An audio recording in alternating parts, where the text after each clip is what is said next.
Hello friends, आप सभी का यूपीएससी की पाठशाला में स्वागत है। आज हम लोग पढ़ेंगे प्रादेशिक विशेषताओं के आधार पर विशाल मैदान का वर्गीकरण। इससे पहले वीडियो में हम लोगों ने देखा था भारत के विशाल मैदान का संरचनात्मक विशेषताओं के आधार पर। तो संरचनात्मक विशेषताओं के आधार पर हम लोगों ने भारत के विशाल मैदान को मुख्यतः 5 भागों में वर्गीकृत किया था। तो सबसे पहले हम लोगों ने देखा था शिवालिक हिमालय के गिरिपद वाले क्षेत्रों में जिस संरचना का विस्तार पाया जाता है, जहाँ पर बजरी, कंकड़, पत्थर जैसी संरचनाएं पाई जाती हैं, उसे कहा जाता है भावर प्रदेश। तो भावर प्रदेश को हम लोगों ने देखा था।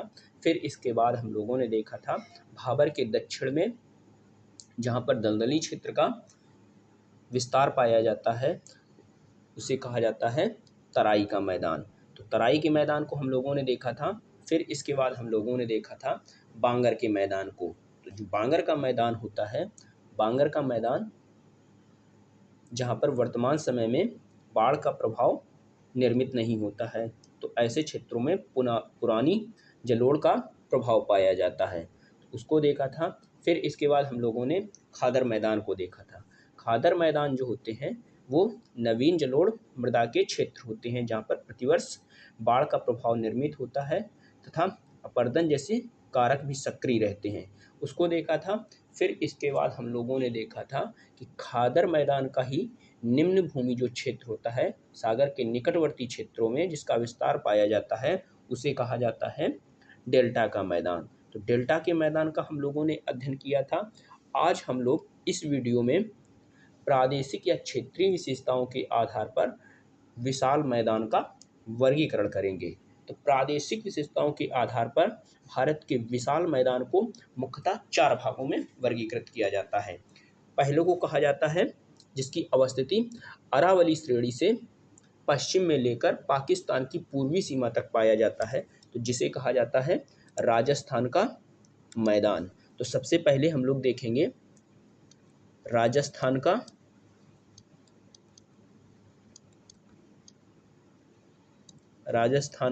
मैदान। फिर इसके बाद हम लोग देखेंगे पंजाब और हरियाणा का मैदान। पंजाब और हरियाणा का मैदान है वो दिल्ली कटक से लेकर पाकिस्तान की पूर्वी सीमा तक इसका विस्तार पाया जाता है। तो यहाँ पर 5 महत्वपूर्ण नदियों द्वारा लाए गए निक्षेप के जमाव से पंजाब और हरियाणा मैदान का निर्माण हुआ है। तो हम लोग देखेंगे पंजाब,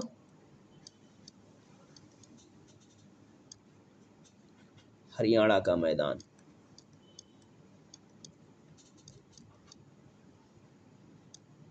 पंजाब और हरियाणा का मैदान। फिर इसके बाद हम लोगों को देखना है गंगा के मैदान को।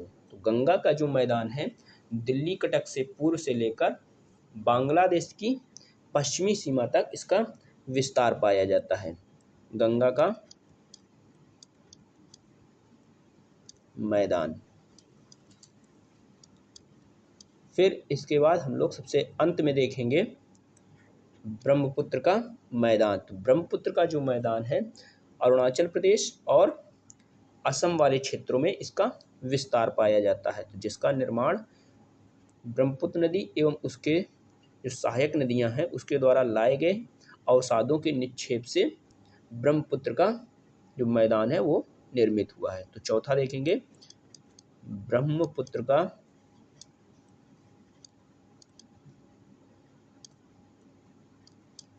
मैदान। तो इनको हम लोग बारी बारी से देखते हैं। तो सबसे पहले देखते हैं, हेडिंग डालिए, राजस्थान का मैदान। सबसे पहले देखते हैं राजस्थान के मैदान को। तो हेडिंग डालिए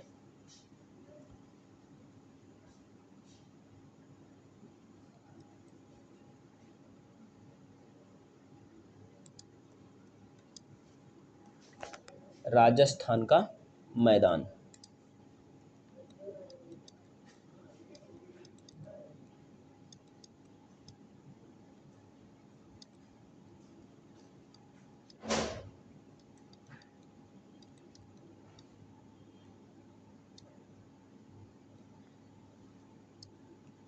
तो इसमें पहले हम लोग एक भारत का मानचित्र बनाते हैं। आप लोग भी मेरे साथ भारत का मानचित्र बनाने की कोशिश कीजिए। भारत का मानचित्र बनाना बहुत ही आसान है। ऐसे करना है, ऐसे, फिर इसको सीधे ऐसे नीचे ले जाना है, फिर इसके बाद ऐसे टिल्ट करके ऐसे ऊपर जाना है, वी न बनाना है नीचे से, फिर ऐसे करना है, फिर ऐसे कर देना है, और लास्ट में ये ऐसे हिमालय पर्वतीय क्षेत्र बना देना है। तो ये बन गया भारत। तो भारत बन गया। इसमें अब हम लोग बनाएंगे अरावली श्रेणी। तो ये है अरावली श्रेणी, गुजरात के पालनपुर से स्टार्ट होकर दिल्ली रिज तक इसका विस्तार पाया जाता है, या दिल्ली कटक तक। तो इसमें हम लोगों को देखना है राजस्थान के मैदान के बारे में। तो ये हम लोग भारत और पाकिस्तान की अंतर्राष्ट्रीय सीमा भी बना ली है। तो राजस्थान का जो मैदान है वो पाया जाता है अरावली श्रेणी के पश्चिमी छोर से लेकर पाकिस्तान की पूर्वी सीमा तक इसका विस्तार पाया जाता है। तो ये है राजस्थान का मैदान। तो इसके बारे में लिखिए, इसमें लिखिए अरावली पहाड़ी के पश्चिम से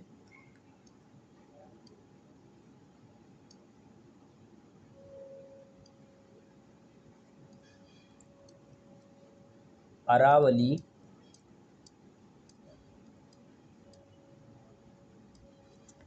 पहाड़ी के पश्चिम से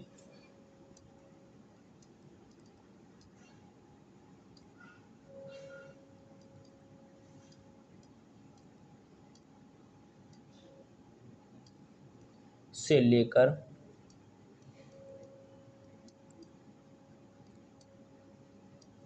पाकिस्तान की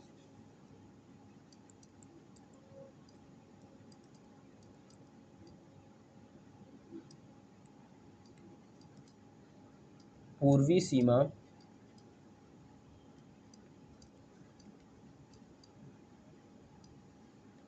तक इसका विस्तार पाया जाता है, तक इसका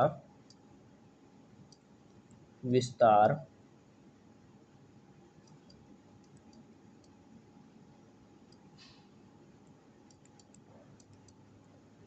पाया जाता है। ये जो राजस्थान का मैदान है, इसी मैदानी क्षेत्र में थार के मरुस्थल का भी विस्तार देखने को मिलता है। इस मैदान का जो निर्माण है, इसमें मुख्यतः प्रभाव रहा है पवनों का, साथ ही साथ इसमें कुछ छोटी नदियों का भी प्रभाव रहा है, तो जिसके द्वारा इस मैदान का निर्माण हुआ है। तो इसमें लिखिएगा, इस मैदान के निर्माण में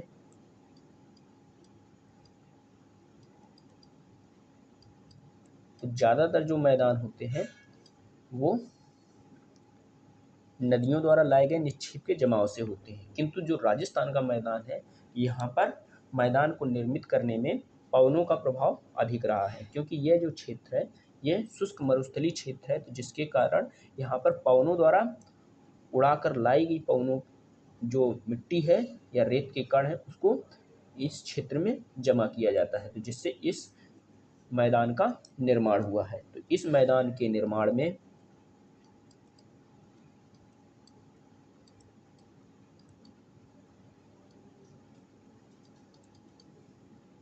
पवनों का प्रभाव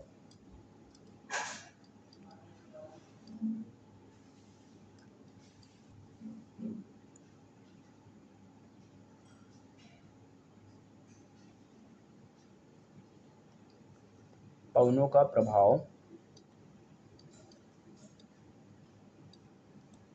सर्वाधिक रहा है।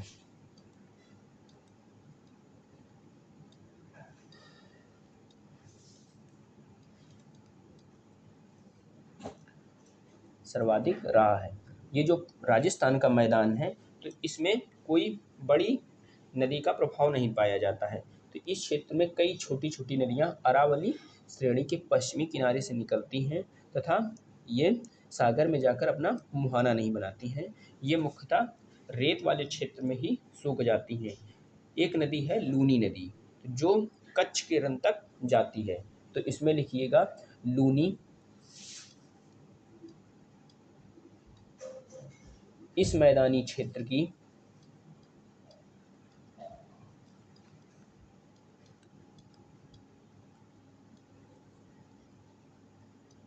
लूनी इस मैदानी क्षेत्र की सबसे प्रमुख नदी है। सबसे प्रमुख नदी है।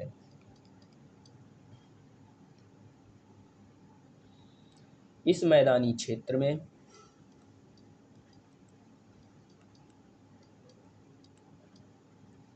इस मैदानी क्षेत्र में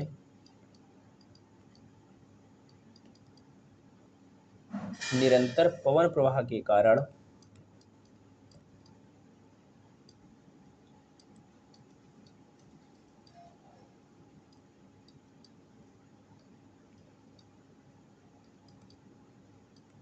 निरंतर पवन प्रवाह के कारण बालुका स्तूपों का प्रभाव पाया जाता है।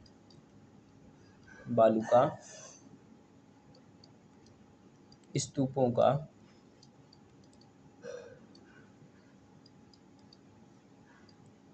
प्रभाव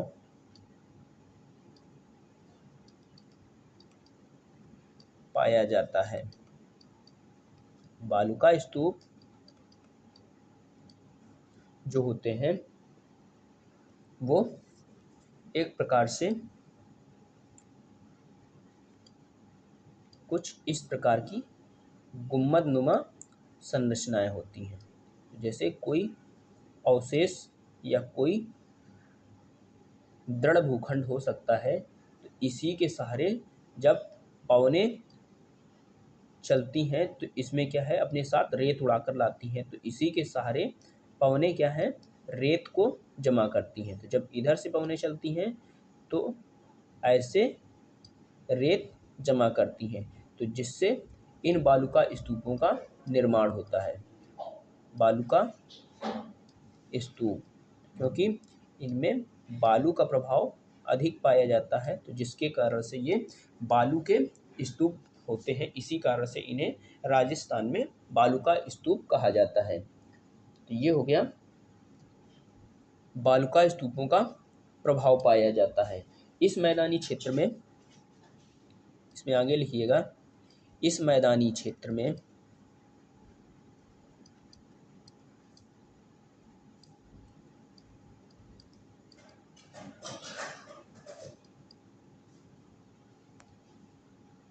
लवणता युक्त झीलों का भी प्रभाव पाया जाता है।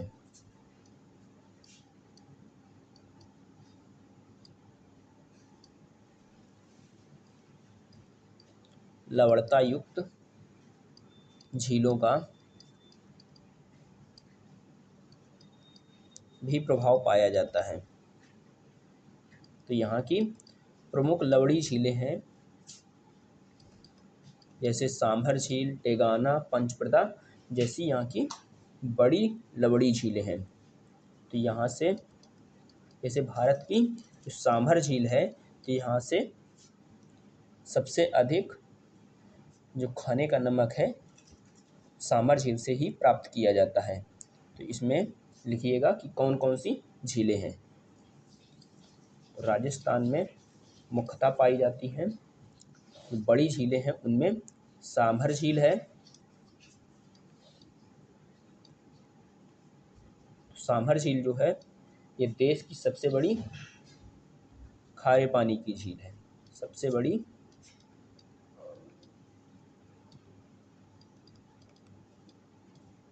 खारे पानी की झील।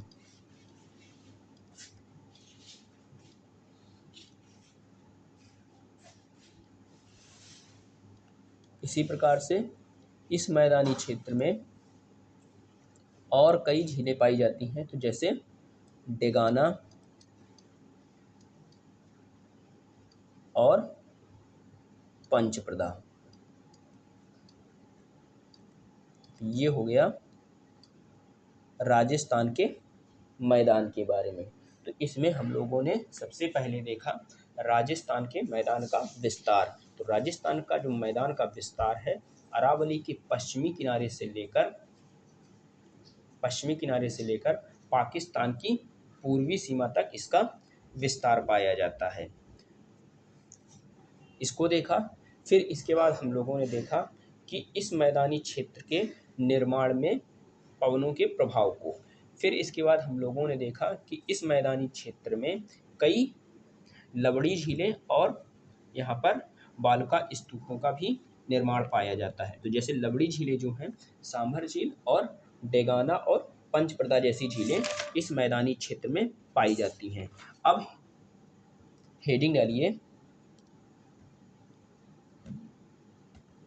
पंजाब और हरियाणा का मैदान।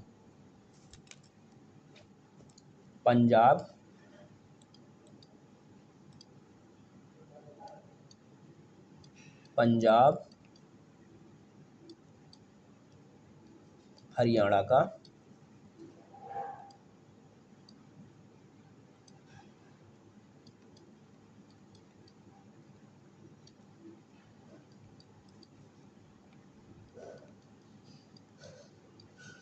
तो इसमें भी पहले हम लोग एक मानचित्र के माध्यम से समझते हैं। ये है कुछ इस प्रकार से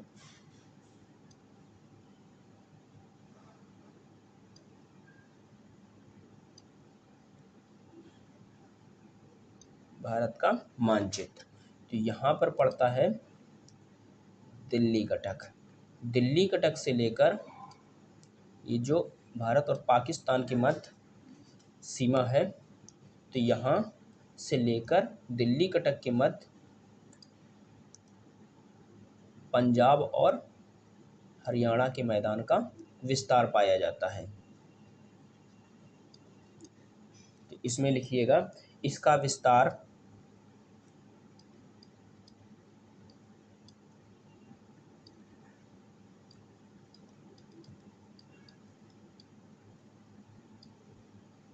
दिल्ली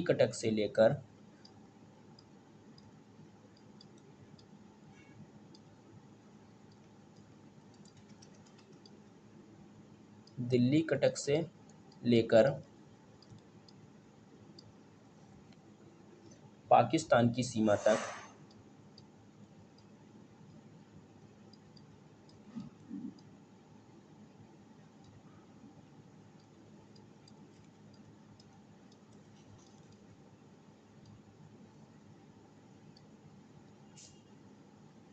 इसका विस्तार पाया जाता है। इसका विस्तार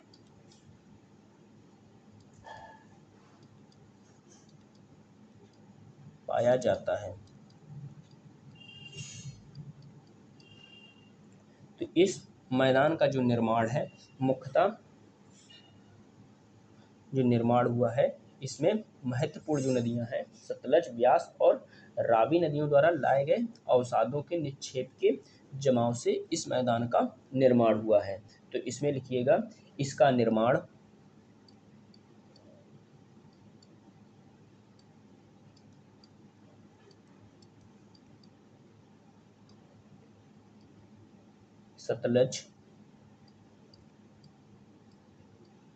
सतलुज, रावी, व्यास नदियों द्वारा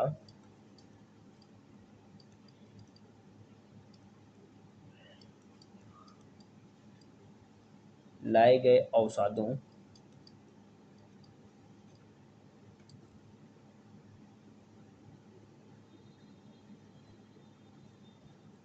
नदियों द्वारा लाए गए अवसादों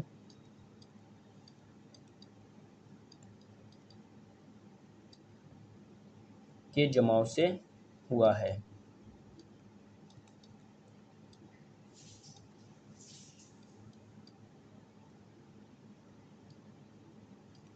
के जमाव से हुआ है। ये जो मैदान है इसको सूक्ष्म स्तर पर दो भागों में वर्गीकृत किया जाता है। तो इसमें लिखिएगा, इस मैदान को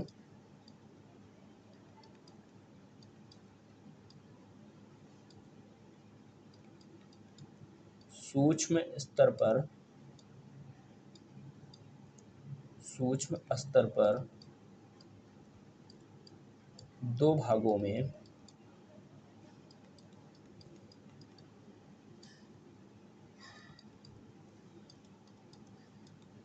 वर्गीकृत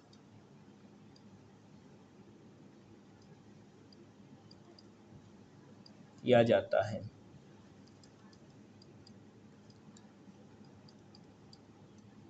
रावी और व्यास नदी के क्षेत्र में जो मैदान पाया जाता है उसे कहा जाता है बारी दोआब। तो इसमें लिखिएगा, पहला जो भाग है उसे कहा जाता है बारी दोआब। बारी दोआब, बारी दोआब। तो ये पाया जाता है रावी और व्यास नदियों के मध्य में इसका विस्तार पाया जाता है। इसी प्रकार से बिस्त दोआब, बिस्त दोआब,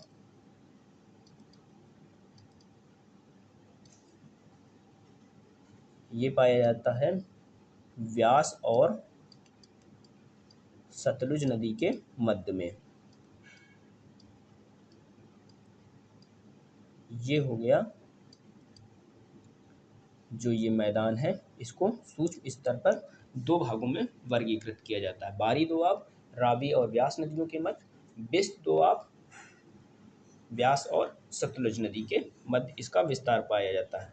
इसी प्रकार से जो पाकिस्तान का पंजाब वाला क्षेत्र आता है वहाँ पर 3 अन्य दोआब पाए जाते हैं। जैसे वहाँ पर रचना दोआब, चाच दोआब, जैसे वहाँ पर दोआब पाए जाते हैं। तो ये हो गया